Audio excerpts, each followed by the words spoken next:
Marcus D. Yes, sir. Smith. Yes, sir.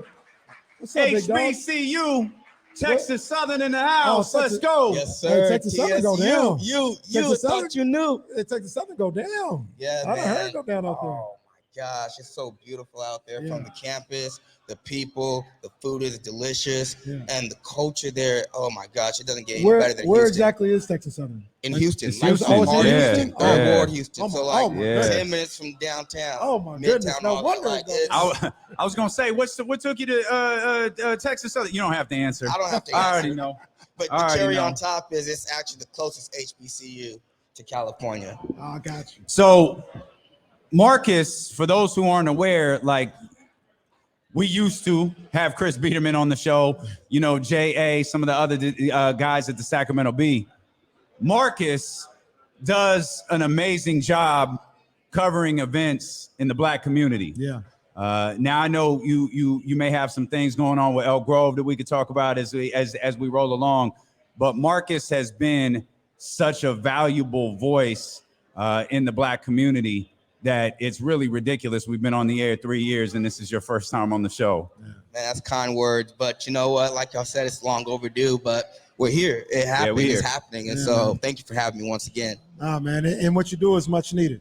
It's much needed. We need voices like yourself and a young voice like yourself. Like, because now I'm getting into the territory where I'm the young OG, and I need to look down and see, hey, who's coming up, after me? Yeah. I see a guy like yourself. I'm like, okay, we good. We actually gonna maintain and take it further with a guy like yourself. Now I appreciate that, but I love what y'all are doing. I was just talking to Leezy outside, and he was like, "What do you love most about D-Lo and KC?" And I was just like, "Man, that the fact it's a sports show, but they bring the entertainment, they bring the culture. I mean, we talked about the Chatty House, and like, it's just the overall aspect. It feels like it's family, it's community, and it's love here. And so I'm just glad I'm on the show finally." Well, I think this site out here will show everybody, and the fact that people are watching show what a great family this is. As we dive into this conversation a little bit, we talked about Texas Southern University, HBCU. One of the biggest story in sports right now is Deion Sanders. What Deion Sanders is doing at Colorado. He left Jackson State. That sparked a lot of conversation. He left an HBCU after promising to build it up, which he did. But now he's off at Colorado, being an HBCU alum. Where are you on that conversation? I mean, what Deion did, what Coach Prime did for HBCUs, he elevated that stature, but also he elevated himself. I mean, he, like he said when he came to Colorado, right? He has his Louis luggage, and he brought that to Jackson State, and they flourished. This Celebration Bowl and winning the SWAC. I mean, they did great things in the time that they were there. But you knew that wasn't going to be long term. You knew that what Deion was trying to accomplish is just, I don't want to say bigger than that, but it's on a larger scale. If he's trying to prove the doubters wrong, that he can succeed on every level. So it wasn't just going to the HBCU. That was the one getting his start where he wanted to start. But the thing after that was, all right, you said I can't win on a larger scale in a bigger division. I'm going to go to the Pac-12 and dominate. Yeah. And so that's what he's doing right now. I mean, they're the 3-0, and we'll see what happens on Saturday. Yeah, and the thing that he did that he doesn't get enough credit for, and mind you, I was one of the people where I wasn't mad at Deion. I just wanted him to stay at the HBCU. Like, I wanted him to be like, I'm going to be here forever, and we're going to build all this HBCU athletics and football. We're going to build it up, and we're going to do our thing. Like, I wanted that to happen. I understood why it couldn't happen, and I get it. It's cool. But what he has done is he did bring light back to HBCU athletics. I'm not going to say I got HBCU League Pass, but on some of our local channels, it's Howard versus FAMU or something. Okay, I'll check it out, see what's going on, or, whatever the case may be, where maybe I didn't do that before Coach Prime. And, now I think it's on those schools and those programs to kind of keep him moving after the light that he kind of shined on. Basically, he did his job, and now it's time for the rest of the conference to piggyback off that. I mean, and then, just to kind of go for that, I think there's been a lot of interesting, former professional athletes that have gone and coached down at the HBCU level, whether it was Fred McNair, obviously, Ken of Steve McNair, rest in peace, over there at Alcorn State. You have You have Mo Williams who was coaching down at Alabama State. I mean, you have Mike Davis who coached at TSU, coming from Indiana. Yeah. You know, so I mean, Doug Williams over at Grandma, he was over there for a little bit. Exactly. So I mean, it's in HBCU tradition that you're going to get prominent guys that come here, that go there. The thing is, either some stay and some don't. But you know, I'm not going to judge anybody off what they want to do in their individual career. I think we get too tied up in the emotional aspect of what we want for somebody, not thinking about what they want for themselves. And I think that's the biggest thing that we got to take out of this, is that this is what Coach Prime wanted for him, for his sons, and to build their stature, build their career. Why do you think it was so personal with so many HBCU alumni? Because they like there were a lot of people who really went at Deion for leaving Jackson State. Because what Deion was doing at Jackson State, it was bigger than football. He was shedding light on a lot of HBCU issues that truthfully are the reason why some can't get to the level that they really want to aspire to be at, is because this crab in a barrel mentality that comes from higher ups, whether it's board of regents, whether it's presidents, faculty, staff, and sometimes it's within each other. I mean, the list goes on. Nobody's perfect. It happens at PWIs as well. But when we talk about, the reason why HBCUs aren't where we want them to be, we have to look at ourselves at times. And I think the reason why we hung on to Deion is because what he was doing, especially in this modern era, we hadn't seen someone just, unapologetically state the real issues that are going on and, lament them on public record and say, what are we going to do about it? Yeah. No, he came in and the facilities and, maybe some of the money generated and everything. He came in and was like, hey, this is unacceptable. You know what I mean? And that's something that people hadn't said in a long time in the HBCU athletic, in athletics. They would just come in and be like, well, we can't do it because our facilities is this and that, and we can't do it. And Deion was like, this isn't good enough. Well, that's the thing about Deion. I mean, obviously it's prime time. He has the stature. And I'll go back to what he said about bringing his luggage. So when someone of that stature points it out, it gets more headlines. But to be honest, this is conversation that has been happening in the HBCU community for as long as I've been associated with HBCU. So for now, the last 10 years and before me, because when I went to TSU and talked to people, seniors before me as a freshman, they said these are some of the issues that you're going to deal with, and overall, university-wise and overall nationwide that you're going to deal with when you talk to other students. And so it's not anything new. Again, I want to, really harp on that these issues aren't anything new. It's just that Deion was the one that was bringing them to light. And at that time, what a lot of people feel was the voice that could make change through his stature and through his influence and his network and his net worth. So I think ultimately that's the reason why, that's the emotional reason why folks are mad that Deion left. Because other than that, they have no reason for him to be upset that he left Jackson State. He did what he did. He did a hell of a job. And now he's moving on to Colorado, and he's continuing to do the same thing. What stands out to me about what you just said was it's nothing new. It's nothing new. And it feels like when we talk about stuff in the Black community today or yesterday, it's nothing new. If we're talking about something that happened 4 years ago, we were talking about that same thing 30 years ago. And it's stuff that you encounter and the stuff that you write about all of the time. At what point are we going to be able to get past that phrase, it's nothing new? Because if it's an issue at like HBCUs, at the highest universities, for the Black community in this country, where it's like we're that moment where we can stop saying that is nowhere in sight. That's funny. I mean, because we're still going to be saying that, right? It's nothing new. I mean, the question is, how do we change it? And it always starts at the top, right? But what does the top look like? Is it the presidents? Is it the board of regents? Is it who's funding it? Is it, you have to figure out if the university is state funded, if it's, if it's public funded, if it's private funded. There's, bigger things. And that's because a lot of the time that's where everything starts, it's economic access, and so typically if you have the money, if you have the power, you can do different things with the university. I mean, I think it's a shame that there are high schools in Texas right now that have better facilities, better fields, better gyms, locker rooms.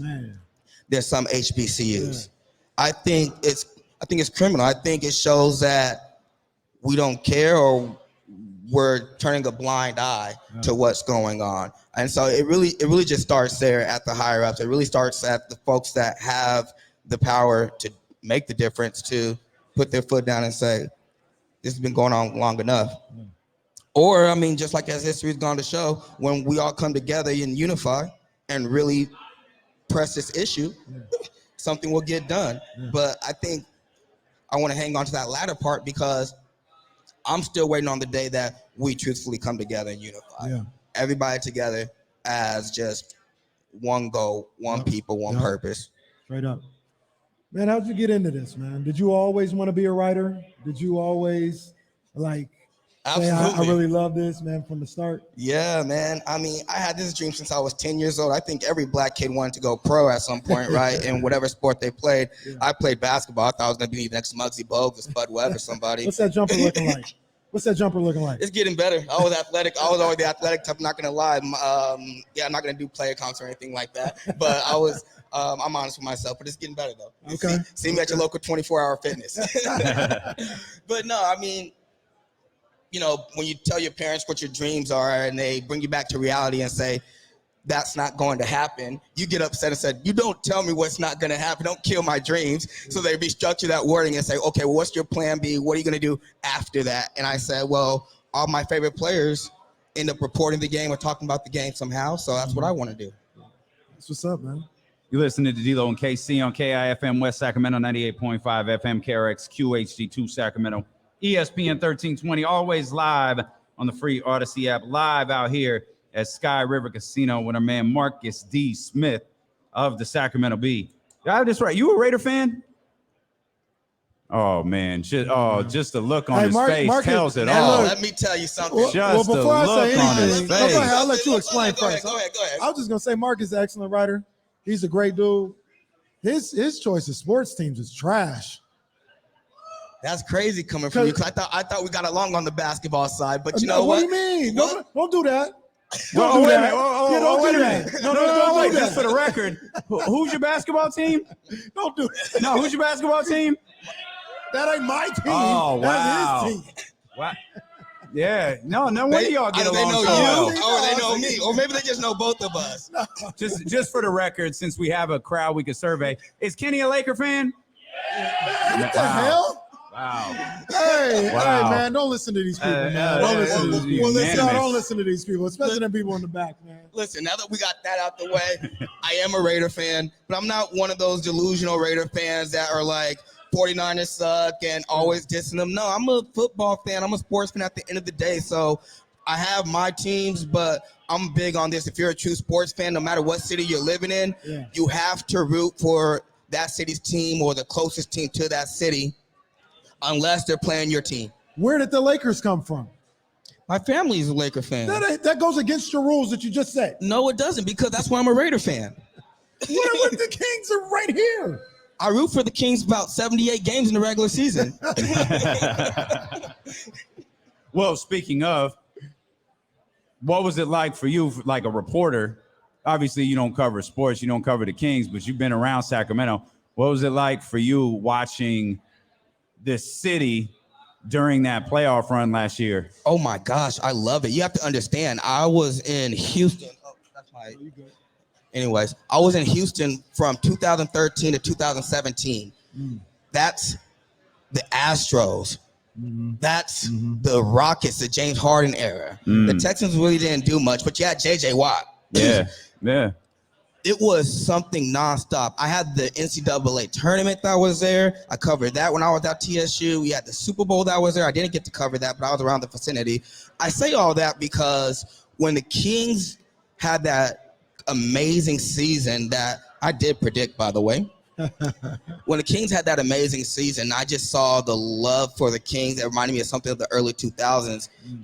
I know economically it's great for the city, but it's great for sports fans because, I mean, I'm really big on sports, right, and rivalries. As a Laker fan, I hate talking about, like, oh, Kings haven't been anything and don't talk to me, blah, blah, blah. Like, no, I want the banter. I want it all because it brings everybody together. So the Kings doing what they did is great for the city, is great for the fans, and most of all, it's great for for them. I mean, for the franchise for the last 20 years to relatively not been up to par, and they deserve it. They deserve everything. And kudos to De'Aaron Fox really for staying 10 toes down, not requesting a trade or anything like that, saying, no, I want to be with this team. I want to grow with this team in this city. Because that's really huge. That's the foundation of an organization, of a franchise. And I think the Kings lacked that for a lot of years. Yeah. So to see them back here now and, things trending upwards, as a Sacramento native, as someone who grew up here, I love it. What's that D Wade mean? I love it. There's certain cities that come. Cleveland is one that comes to mind, where you see these documentaries about how the wherewithal, the resolve of the city and the morale of the city is tied into what those sports teams do. And I really feel like Sacramento has that. Sacramento's a great place to live. There's a lot of good things going on. Great things. And I know there's a lot of people that live here that don't even care about the Kings. But it's different in this city when the Kings are good. It's different. If the Kings are good, feels like everything about this city is different. People feel different about being here. Everything about the morale of this city, and I've said it for a long time, seems to be tied to the Sacramento Kings and their success or lack thereof. And I thought we saw that last year. Like this city was electric because the Kings were good. Light the beam is the roll tide of Sacramento. Oh my gosh, that's so genius. Everywhere, you know what I mean? And it was dope to see. It was really dope to see. I mean, one of the things is that you have to understand is Sacramento is a sports town. No matter what anybody says, Sacramento is a sports town. But you have to understand, the Kings are the only professional sports team. I mean, we have the Rivercats, but that's AAA. We have the Republic. They're right on MLS. Mm-hmm. So as far as the professional leagues of the four major sports here in America, that's the only team we have. So It's natural for Sacramentans to rally around that team. Like you said, I double down on that. When the Kings aren't good, it's not good for the city. When the Kings are one of the best teams in the NBA, it's great for the city. That's because we're longing for a championship in Sacramento. That downtown from Yard House to District 30, during those games, I'd never seen K Street like that. And I thought I felt that way. They had the NCAA tournament there when Go to One Center first was built. And I was like, man, I ain't never seen it like this. I remember for game one, I parked. Me and Jesse there's a place that we park or whatever, right? So I get to see all that. And I just walked down K Street. I said, man, like from that Nash and Prop from Crest Theater was packed with like watch parties and people getting ready. I ain't never seen a city like that before. There's so many pictures, but one of my favorite pictures are just the sea of people that are filling the Doco Plaza right around the Golden One Center. After the game, the beam is lit, and it's just crazy to see the sea of purple and black and purple and black. It's something that I haven't seen in the city since I've lived here or moved back, I would say. And to see that is it's so dope. That's an iconic picture right there. That's iconic. It's a fire picture. Are you switching beats? Yep, I'm switching beats. Uh-oh. We breaking news here? Sources close to D'Lo and KC.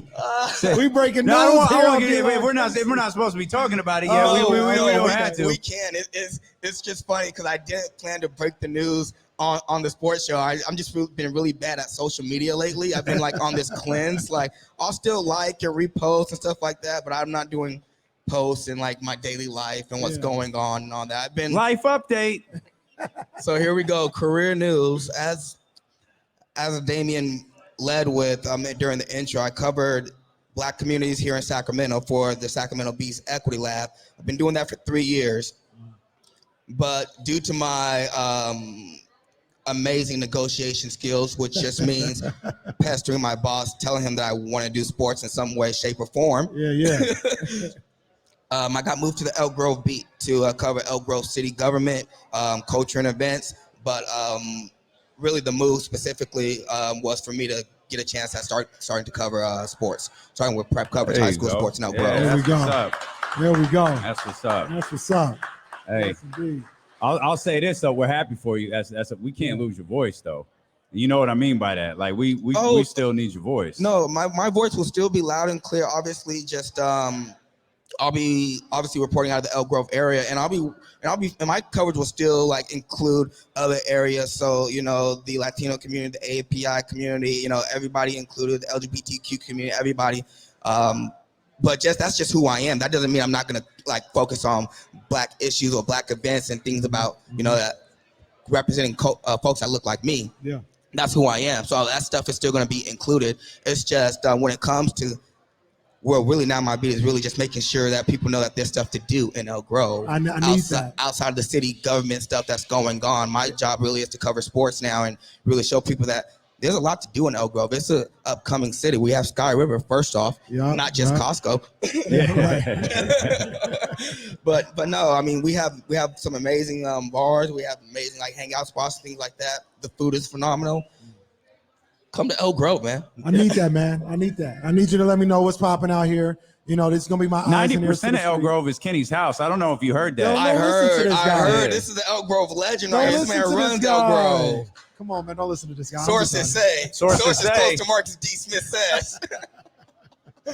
but no, I'm really excited just to really be covering my hometown, where I'm from, and really, I'm not gonna lie, just really get active on this sport. I'll just throw this plug. The first game that I'll be at is tomorrow, Franklin at Sheldon. I have a meeting later with the legendary Joe Davidson. We're gonna talk some shop and get the ball rolling on this thing. I'm super excited. I'm not gonna lie, I'm super excited. You know, you talked about something I think all three of us can kind of relate to. This is born and raised here.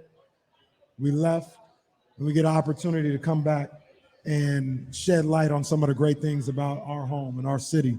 And you do a phenomenal job of that. But I know you're kind of like me. That means a lot, right? To be able to, like, if I had this show in Austin, Texas, I'd be grateful. It'd be great, but it's not the same as me having this show in Sacramento.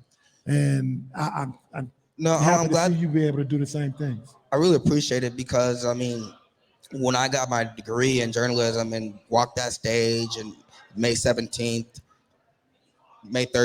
2017, I didn't know what I was going to do. I didn't know if I was going to stay in Houston or come back to Sacramento. I had like one option to stay in Houston, and that was go get my master's and be an adjunct professor and continue everything that I was doing with building up this athletics department and combining the media department, so sports media, obviously. But I talked to mentors, and they said that's the easy route. You know, if you really want to grow and learn and see what it's like to be unemployed and figure things out for yourself, you should go to a city that you've never been or go back home. And so obviously I had my parents just in town for the ceremony, and they did a lot of persuading for me to come back home. And that's ultimately what I did. But I was scared, man. I had no idea that I would end up where I'm at right now and still continuing to climb. Like, obviously you have, you know, the full confidence in yourself that you can do whatever you put your mind to. Yeah. But I'd be lying if I said I had this blueprint coming back home that I'm going to do this, that, and the third, and I'll end up where I'm at. No, it was tough. Yeah. The first 3 years, because mind you, my first full-time job in media was the Sacramento Bee, as the Black Communities Reporter for the Equity Lab. I didn't get that position until 2020. I got out here in 2017. I had been out here for 2.5, 3 years, just hustling, grinding, trying to find my way. If not sports journalism, just journalism in general. And there were some really dark days, you know. And so I'm always cognizant of that, and I remind myself that I always say, you know, you look at yourself and say three things, you know: where am I at? Where did I come from, and where am I going? Those are the three things that I tell myself, and I always, you know, harp on that where did I come from aspect, because that's, you know, the motivation, you know, the dedication that I need to just keep on pushing and keep on going. Because it's like knowing what I've been through, if I'm still here, then hey, I can do pretty much anything. And that's something I really want, all the listeners, everybody in the chatty house to understand that, it doesn't matter where you're at in life, doesn't matter what you're doing. I mean, put your mind to anything, whether it's just being a better you can really achieve that. You living your dream? On my way to. There you go. There you go. On my way to, yeah. Our man Marcus D. Smith, Sacramento B. Marcus, we appreciate you so much.